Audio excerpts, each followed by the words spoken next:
साथियों नमस्कार, मैं मीनाक्षी श्रीवास्तव आप सभी लोगों का हार्दिक अभिनंदन करती हूँ साईं अनुभूति चैनल में। और एक बार फिर से साईं अनुभवों की श्रृंखला से एक और अनोखा अनुभव लेकर आपके सामने उपस्थित हुई हूँ। साथियों, ये जो है अनुभव वो मेरे से रिलेटेड है और ये अनुभव आज का नहीं है, आज से 11 साल पुराना ये अनुभव है। लेकिन जो ये अनुभव हुआ वो मेरी मम्मी को हुआ। मम्मी ने मेरे लिए विश मांगी थी। बात उस समय की है, आज से 11 साल पहले मेरी तबीयत बहुत ख़राब रहने लगी। मेरे स्टमक में बहुत बुरी तरह से पेन होता था और अचानक से सिचुएशन ऐसी आई कि मैं यदि एक चम्मच पानी भी घूंट लूँ तो मुझे वो वॉमिट हो जाता था। मेरी एक दिन बहुत ज़्यादा हालत ख़राब हुई। तब मेरे हस्बैंड ऑफिस से वापस आए। मैंने कॉल करा उन्हें कि मेरी तबीयत बहुत ज़्यादा ख़राब हो रही है। मेरी मेड भी थी और मेरी बच्ची उस समय पे सिर्फ 1.25 साल की ही थी और वो मेरी गुड़िया को देख रही थी और मेरी हालत बहुत ख़राब हो रही थी। और मेरे हस्बैंड आए और मैं वॉमिट किए जा रही थी और जो वॉमिट हो रही थी मुझे ग्रीन कलर की वॉमिट हो रही थी। इवन मुझे खाना देख के भी बहुत अजीब सा फील हो रहा था और पानी तक भी मैं घूंट नहीं पा रही थी। 2-3 दिन से मैंने खाना खाया ही नहीं था। मैं जब भी खाती थी या जब भी पानी भी पीती थी तो मुझे वॉमिट होनी शुरू हो जाती थी और उस दिन मेरी हालत बहुत ख़राब थी। मेरे हस्बैंड आए और मुझे हॉस्पिटल लेके गए तो डॉक्टर ने कहा इन्हें एडमिट करना पड़ेगा। और क्योंकि मेरा बच्चा बहुत छोटा था तो और सिर्फ मेड के भरोसे पे मैं अपना बच्चा छोड़ नहीं सकती थी, तो मैंने अपने हस्बैंड को बोला कि नहीं, मैं अभी एडमिट नहीं होंगी, फिर मेरे बच्चे को कौन देखेगा। हॉस्पिटल जो था वो हमारे घर के पास ही था, ज़्यादा दूर नहीं था। तो मेरे हस्बैंड ने ज़िद करी कि नहीं, तबीयत बहुत ज़्यादा ख़राब है, कोई बात नहीं, हम बच्चे को साथ में रख लेंगे, ठीक है, लेकिन तुम एडमिट हो जाओ। मैं एडमिट हुई, मेरी ड्रिप वगैरह लगी सब कुछ और हालत में कोई सुधार ऐसा हो नहीं रहा था। 2-3 दिन मुझे हो गए थे हॉस्पिटल में एडमिट हुए हुए।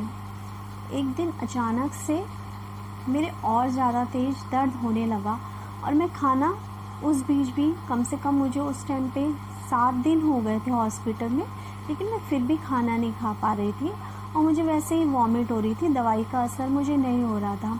एक दिन दोपहर के वक्त मेरे लिए खाना लाया गया और खिचड़ी थी वो हॉस्पिटल से मिली हुई। मैं उसे खाने लगी और मैंने जैसे ही हाथ से चम्मच अपने मुंह की तरफ करने लगी, अचानक से मेरे जो हैंड का मूवमेंट था वो अजीब सा, मेरा हाथ मुड़ने सा लगा। फिर मेरे दूसरा हाथ भी मुझे वैसे ही लगने लगा। मैं एक हाथ से दूसरे हाथ को दबाने लगी। उस वक्त मेरे हस्बैंड नहीं थे हॉस्पिटल में, वो घर जा रखे थे, उनके फ्रेंड आ रखे थे और वो बैठे हुए थे। उन्होंने मेरी सिचुएशन देखी और डॉक्टर ये बोल के गए कि इन्हें खाना खिलाना ज़रूरी है, इन्हें कुछ खिलाओ। तो उन्होंने जब मुझे ऐसे देखा तो उन्होंने बोला, भाभी मैं खिला देता हूँ आपको। उन्होंने स्पून पकड़ी और मेरे को वो खिलाने लगे, लेकिन वो चम्मच मेरे मुंह में गया भी नहीं, मैंने वो खाया भी नहीं। मेरा हाथ पूरी तरह से अकड़ गया और टेढ़ा सा हो गया मेरा हाथ, दूसरा हाथ भी मेरा वैसे ही हो गया। और फिर एकदम से वो भागे और उन्होंने नर्स को बोला कि उन्हें देखो पता नहीं क्या हो रहा है, उनकी बॉडी अकड़ रही है। जैसे ही नर्स आई भागते भागते, उसने मुझे देखा मेरी हालत बहुत ख़राब है, उसने मुझे व्हील चेयर पर बैठाया और फटाफट डॉक्टर आके मुझे आईसीयू में एडमिट कर लिया। उस समय मेरा शुगर लेवल बहुत डाउन हो गया था क्योंकि मैंने काफ़ी दिन हो गए थे, हफ्ते से ऊपर होने को जा रहा था। मैंने कुछ खाया नहीं था, खाया क्या नहीं था, मुझसे खाया ही नहीं जा रहा था और दवाई भी असर नहीं कर रही थी। सारे चेकअप वगैरह हो गए थे लेकिन उसमें ऐसा कुछ आया नहीं था। उसके बाद आईसीयू में मुझे ड्रिप वगैरह पता नहीं कौन कौन सी दवाइयाँ मुझे चढ़ाई इमीडिएटली कि कहीं मुझे पैरालाइज ना हो जाए। मेरी सिचुएशन ऐसी हो गई और मैं कुछ समझने की उस वक्त स्थिति में थी ही नहीं। मैं सिर्फ एकटक देख रही थी कि मेरे साथ क्या हो रहा है। मुझे ड्रिप लग रही है, इंजेक्शन लगा रहे हैं डॉक्टर और बहुत हड़बड़ाहट में वो ये सब कुछ कर रहे थे। और मैं ये भी नहीं कहूँगी कि मैं बहुत डर गई थी या कुछ, मैं कुछ सोचने समझने की शक्ति ही नहीं थी मेरे पास उस वक्त, और मैं सिर्फ देख रही थी। कम से कम 2.5-3 घंटे मैं उसी सिचुएशन में रही, और उसके बाद मुझे मुझे दूसरे ट्रीटमेंट देना शुरू करा गया। मुझे दोबारा से रूम में शिफ्ट करा गया, क्योंकि मेरी जो सिचुएशन थी वो स्टेबल हो गई। और उसके बाद मेरे हस्बैंड बहुत घबरा गए थे, तो उन्होंने मम्मी को फ़ोन किया, मेरे मायके फ़ोन किया कि मम्मी, उसकी मीनू की हालत बहुत ज़्यादा ख़राब हो चुकी है और वो आईसीयू में एडमिट है। मेरी मम्मी ने जैसे सुना, मेरी मम्मी के पैरों के नीचे से ज़मीन निकल गई। मेरी मम्मी बहुत बुरी तरह से घबरा गई। मेरी छोटी जो सिस्टर थी वो भी घबरा गई बुरी तरह से, और मेरी मम्मी उसी वक्त दिल्ली के गुड़गांव के लिए रवाना हो गई, और मेरी मम्मी दूसरे दिन मेरे पास मम्मी थी। और फिर उसके बाद मेरी सिचुएशन थोड़ी सी सही हुई, और 2-4 दिन के बाद मुझे डिस्चार्ज कर दिया गया। मेरी मम्मी फिर से वापस चले गई और देहरादून वापस चले गई, लेकिन 2-3 दिन बाद मेरी सिचुएशन फिर से वैसी हो गई। मेरा पेट फिर से वैसे ही गुम हो गया, और मुझे फिर से वॉमिट होने लगी, और मुझे अजीब सी उलझन और घबराहट सी होने लगी। मुझे समझ ही नहीं आ रहा था मुझे क्या हो रहा है, और मेरी सिचुएशन ऐसी थी कि मुझे ऐसा लगता था पता नहीं मुझे हो क्या रहा है। मैं समझ ही नहीं पा रही थी कि मुझे हो क्या रहा है। बस घुटन, घबराहट सी, ऐसा लगता था जैसे दम घुट रहा है मेरा बुरी तरह से। फिर हमारे पड़ोस में एक भाभी रहती थी, उन्होंने बताया कि पेट का एक बहुत अच्छा डॉक्टर पुष्पांजलि हॉस्पिटल में है, और वो उनको जानती भी थी। तो उन्होंने बोला तुम इसको ना पुष्पांजलि लेके जाओ। तो सारी रिपोर्ट्स वगैरह लेके दूसरे दिन इन्होंने फिर से मम्मी को फ़ोन किया, और मम्मी उस वक्त बाबा के कीर्तन में जा रखी थी। मम्मी जैसे ही घर आई, मम्मी को पता चला कि मेरी तबीयत ज़्यादा ख़राब है और फिर से हॉस्पिटलाइज़ कराना पड़ेगा। मम्मी फिर से बस मम्मी ने अपने लिए 2 जोड़ी सूट रखे, और उसी वक्त देहरादून से 9 बजे के करीब एक बस चलती है जो कि सुबह छोड़ देती है 3:45 साढ़े 4 बजे तक। तो मम्मी ने ना खाना खाया ना कुछ, वैसे ही 2 जोड़ी कपड़े रखे, और मम्मी गुड़गांव के लिए फिर से रेडी हो गई आने के लिए। और इधर पूरी रात मेरे पास, तब तक वो मेड भी उस दिन वो जा रखी थी, आई थिंक वो सैटरडे या संडे का दिन था। मैं थी, मेरी गुड़िया थी और मेरे हस्बैंड थे। मैं अपनी गुड़िया को, अपने पड़ोस में मेरी एक भाभी थी, उसको देख के, क्योंकि सिचुएशन समझ में नहीं आ रही थी मुझे क्या, और मुझे बहुत घबराहट, मुझे सबसे ज़्यादा चिंता अपने बच्चे की हो रही थी कि मेरा इतना छोटा बच्चा, मैं किसके पास अपने बच्चे को छोड़ूं। उसके बाद क्या हुआ कि हम डॉक्टर के पास गए। डॉक्टर ने कहा एडमिट तो होना ही पड़ेगा। मुझे बहुत, मैंने कहा नहीं नितिन सही हो जाएगा, कोई नहीं, अभी तो आई हूँ हॉस्पिटल से, क्या पता मुझे ऐसे ही हो रहा। फिर मेरे हस्बैंड मुझे पार्क में लेके गए। हम काफ़ी आधा 1 घंटे तक टहलते टहलते, मतलब दोनों बात कर रहे थे क्या करें, क्या होगा, कैसे होगा। मुझे बहुत टेंशन सी हो रही थी अपने बच्चे को भी लेके। अपनी तबीयत तो मुझे समझ ही नहीं आ रही थी क्या हो रही है, लेकिन मेरा बच्चा बहुत छोटा था, तो मुझे उसकी ज़्यादा टेंशन हो रही थी, किसके पास रहेगा, कैसे ये मैनेज करेंगे सारी चीज़ें। सुबह हुई, मम्मी 3:45 साढ़े 4 बजे के करीब मम्मी गुड़गांव पहुंच चुकी थी।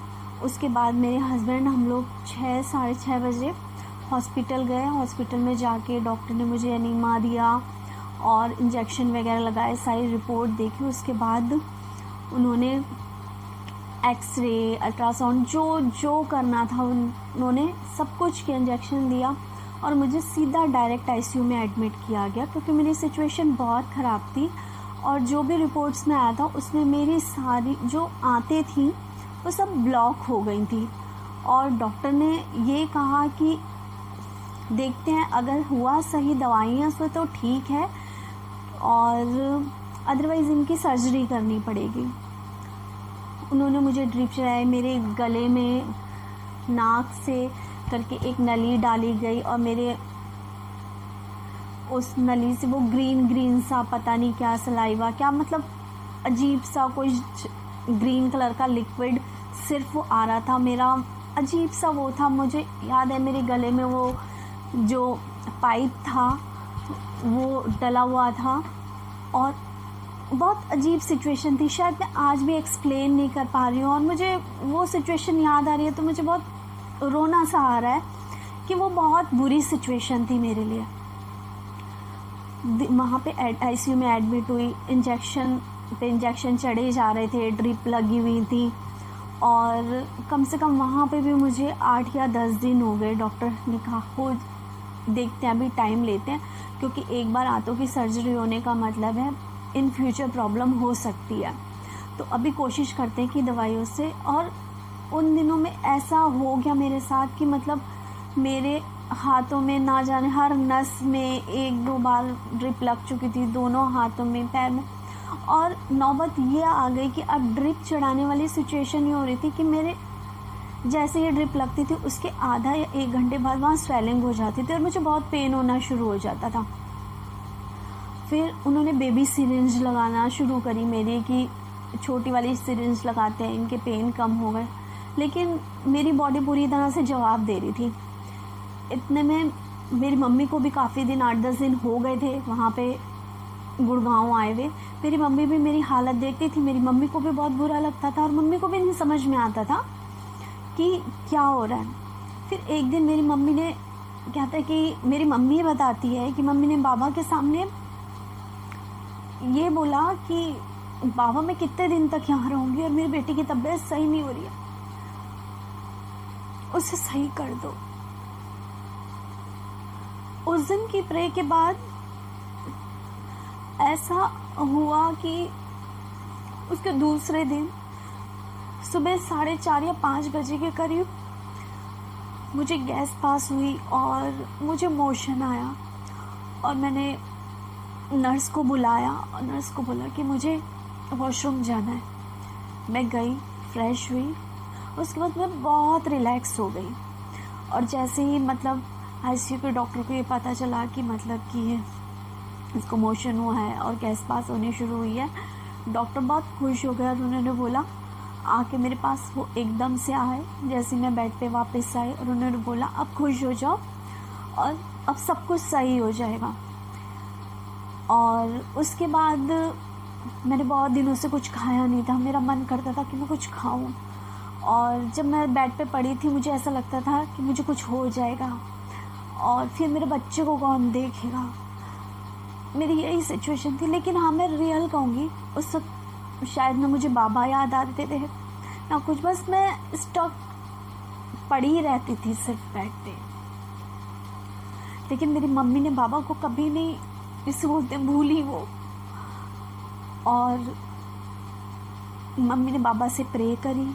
और मम्मी कहती है कि जब मैंने प्रे करी बाबा से तो मैं दूसरे दिन मैंने, जब मम्मी को पता चला हॉस्पिटल से, नितिन ने फ़ोन करके बताया घर पे कि मम्मी अब उसकी तबीयत सही है, तो मम्मी ने बाबा को थैंक्स कहा। फिर उसके बाद मुझे उस दिन 4:30-5 बजे के करीब मेरी तबीयत थोड़ी सही हुई थी। फिर उसके बाद मेरी जो मम्मी है, जो डॉक्टर थे, डॉक्टर ने मुझे जूस पीने के लिए दिया।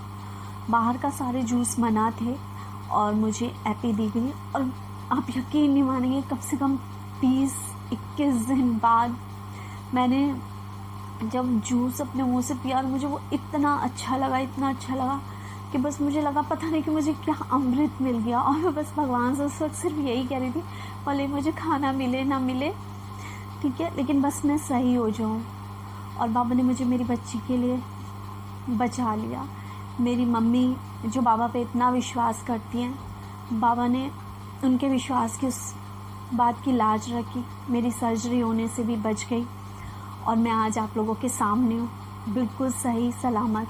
मेरे हस्बैंड भी उस टाइम पे मुझे आते थे, उनकी आंखों में आंसू होते थे, मेरे सर पे हाथ रखते थे और मैं समझती थी कि वो मुझे दिल से मुझे कहते हैं सब ठीक हो जाएगा, बस भरोसा रख, सब सही हो जाएगा।